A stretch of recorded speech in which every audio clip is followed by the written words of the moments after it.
ఇంద్రపాలెం మన కాకినాడ రూరల్ నియోజకవర్గం ఇంద్రపాలెంలో పెద్ద ఎత్తున వైఎస్ఆర్ పార్టీలోకి తెలుగుదేశం పార్టీ నుంచి జనసేన పార్టీ నుంచి చాలా మంది నాయకులు చేరారు. ప్రత్యేకించి బీసీ ఎస్సీ నాయకులు పెద్ద ఎత్తున చేరడం జరిగింది.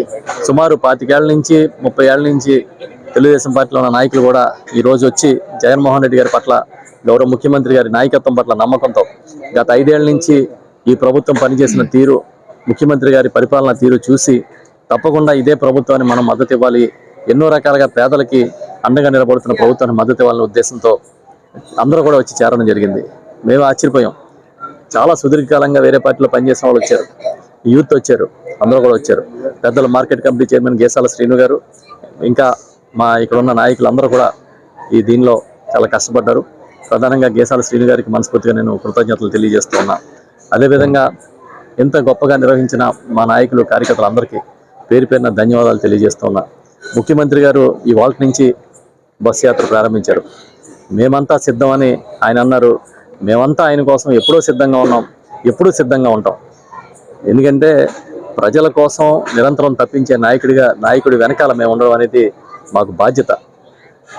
పేదల పక్షాన్ని నిలబడ్డ పోరాటం చేస్తానని చెప్పిన మా నాయకుడు జగన్మోహన్ రెడ్డి గారి వెనకాల నిలబడడం అనేది ప్రతి ఒక్కరి బాధ్యతగా భావిస్తున్నాం.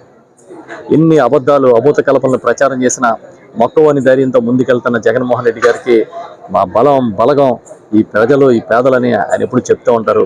తప్పకుండా వారి విజయం సునాయాసంగా సాధ్యం అవుతుందని చెప్పి మేము భావిస్తున్నాం. చూసారు మనం మేమంతా యాత్ర ప్రజల నుంచి ఎలాంటి హ్యూజ్ రెస్పాన్స్ ఉంది చూశారు కదా. పరిస్థితి ఎట్లా ఉండబోతుంది? ఎక్కడికి వెళ్ళినా జగన్మోహన్ రెడ్డి గారి పట్ల అదే ఆదరణ కనిపిస్తుంది. ఇవాళ మేమంతా సిద్ధమే కాదు, ఏ రోజు ఆ రోజు పాదయాత్ర చేయక ముందు నుంచి ఇదే వరవడి కొనసాగుతుంది. జనం నీరాజనాలు పడతా ఉన్నారు, ఆదరణ చూపిస్తూ ఉన్నారు. ఆయనేమి సినిమా యాక్టర్ కాదు, ఒక నాయకుడు, ప్రజలు గుండెల్లో నిలిచిపోయిన నాయకుడే. ఇవాళ జనం అందరూ వచ్చి మేము నీకు ఉన్నాము జగనన్న, మేము మీ వెనకాల ఉంటామని, మేమంతా సిద్ధమని నిలదించినట్టుగా అనిపించింది. తప్పకుండా రాష్ట్రం అంతా కూడా అదే వరవడి కొనసాగుతుంది. ఇంక చెప్పకలే ప్రతిపక్షాలంటే చంద్రబాబు నాయుడు గారు, లేకపోతే వారికి మద్దతు ఇచ్చే పార్టీలు, పవన్ కళ్యాణ్ గారు, ఇంకా అందరూ కూడా ఒకటే. ఈ రాష్ట్రంలో జగన్మోహన్ రెడ్డి గారు బలంగా ఉన్నారు కాబట్టి ఆయన్ని ఓడించాలంటే అందరూ కలవాలనే ఉద్దేశంతో కట్టకట్టుకుని కలిసికట్టుగా వస్తున్నారు. ఎంతమంది వచ్చినా జగన్ గారి పొత్తు, మా నాయకుడి పొత్తు ప్రజలతో ఆయన ఎప్పుడో ప్రకటించారు. ఆ పొత్తు ఏంటో ఇవాళ ఈ చేరికలో కనబడింది.